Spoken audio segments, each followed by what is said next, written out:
Surprise! You're not rid of me. I know I'm gone for the next few days for my wonderful daughter to be born, but I promise I will be back shortly. Until then, though, I didn't want you to miss me too badly, and so I've made a series of videos to kind of help you out for the next few days when we start talking about government systems. And so for today, I want you to take notes on this and encourage the sub to go ahead and pause the video whenever we need to make sure that you get everything down, and then listen. And I'll try to go slow because I know I tend to ramble on and talk, and as I'm already doing right now. But today you need to have in your notes this idea, and it's something called this title, and call this "What are Big Ideas About Government?" So over the next few days, we're going to discuss a number of different questions, 5 of them to be exact, and we're going to talk about the different systems of government as well. Some of those questions are these over here to the side. This way. There we go. Got it. Why do we have governments is one big question. What is a sovereign state? Sovereignty means the ability to kind of rule yourselves. Who rules a government when we have one? Remember, Hobbes said you have to have government. Otherwise, it'll be chaos, right? So if you're going to have that government, well, then who gets to be in charge? What's the importance of civic virtue? Meaning, what's your responsibility in a government? And then finally, why should government power be limited? Why can't we just have an absolute monarch that does whatever, or a dictator for that matter? What can happen when they have too much power? Many of these questions you're going to explore yourself when you start working on your DIY government project. That's tomorrow. But for now, just remember that some of these questions are what we're going to be kind of covering over the next few days. So our first question, why do we have governments? And again, if you remember when we talked about during the Enlightenment, we talked about guys like Thomas Hobbes. Hobbes said things like, well, without governments, there would be chaos, right? And I think many of you would probably agree, and many movie producers and authors agree, because we have a lot of post-apocalyptic stories today, things like The Walking Dead or Hunger Games, for instance, right? They really popularized this kind of post-apocalyptic, this end-of-the-world kind of scenario where government has failed and people are struggling to get by.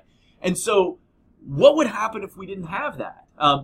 So some of the things I want to go back and kind of talk about again with you, just so that you remember, is, well, one, you have Enlightenment thinkers like Thomas Hobbes. Now, Hobbes believed in something called the state of nature, and this is a little new, all right? We haven't talked about this yet, so I do want to make sure you get this in your notes. So if we need to, when I'm finished talking here, pause the video and go back and make sure you get this. But Hobbes' idea of the state of nature said that humans are naturally selfish, and believe me, I teach many of you. I can completely agree with that. Many of you are very selfish, myself included. Don't worry, I'm not just picking on you today. And the idea is that without government, there would be constant war, right? There would be constant chaos and turmoil and just general awfulness. Hobbes also wrote the book The Leviathan, and actually, I never really showed this to you, but that right there is a picture of the actual book cover. I know, kind of terrifying, right? Remember, the Leviathan was the name came from a ancient biblical sea monster, and in his book he advocates that only a strong government with a single ruler can prevent constant war, chaos, the purge, otherwise, right? Now, it wouldn't be a discussion on citizenship and the rights of governments and what they can and can't do without talking about old Granny Locke here, our old buddy John Locke. Now remember, John Locke is Mr. Natural Rights, these idea of life, liberty, and property, right? But he also has this thing called a tabula rasa, all right? A tabula rasa means that the mind is a blank slate, he said, and that we fill that slate with life experiences. So the idea is, like, when you're born, you get those natural rights, but you also have a tabula rasa, you have a blank slate mind. And the experiences and the things that we do and the world around us and the governments we have and the people we meet fill that tabula rasa, fill that blank slate, fill it in and help shape who we are. And we share a human nature that is the same for all people everywhere. That I am similar and share a lot of the same characteristics as you do, as Ms. Parrish, as the people in Africa and China and Europe, that we all share a common belief, a common background. And if you can remember, what do you think the common background is? It's right, it's natural rights. It's life, it's liberty, and it's property. And because we share that background of natural rights, then when we consent and we let governments take control and be in charge, then their job is to protect those rights. And so that's kind of the role of the government, according to Locke. Locke really borrows a lot from Rousseau, who talked about the social contract. And so just kind of a bit of a rehash of that. Rousseau, remember, says that people give up certain freedoms so that they can have a government, right?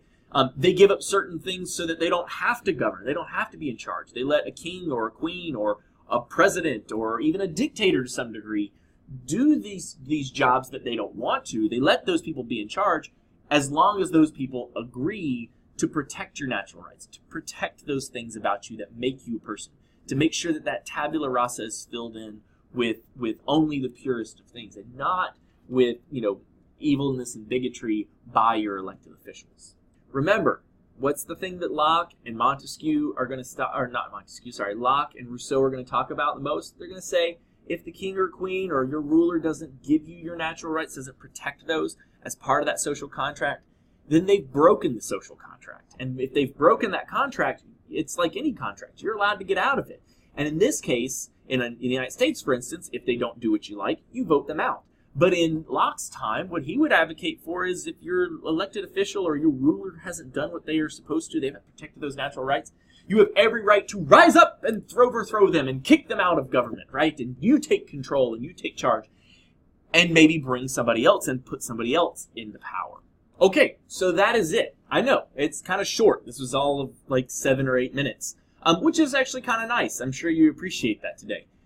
Please continue to do all the great things that I know you guys are doing right now. Make sure that you finish up any of your homework. I believe today you're going to take a questionnaire that's going to help you kind of figure out your ideal government. Be incredibly truthful and honest in it, because it's nice to get this idea of what kind of government you think would work best, and then tomorrow when you start building your own government, you're already going to be kind of introduced to a lot of these ideas. You're also going to complete a page called a Who Rules packet. Read through that slowly. It's going to introduce you to a lot of new forms of government that we haven't talked about. We will talk about those in future videos tomorrow and on Wednesday.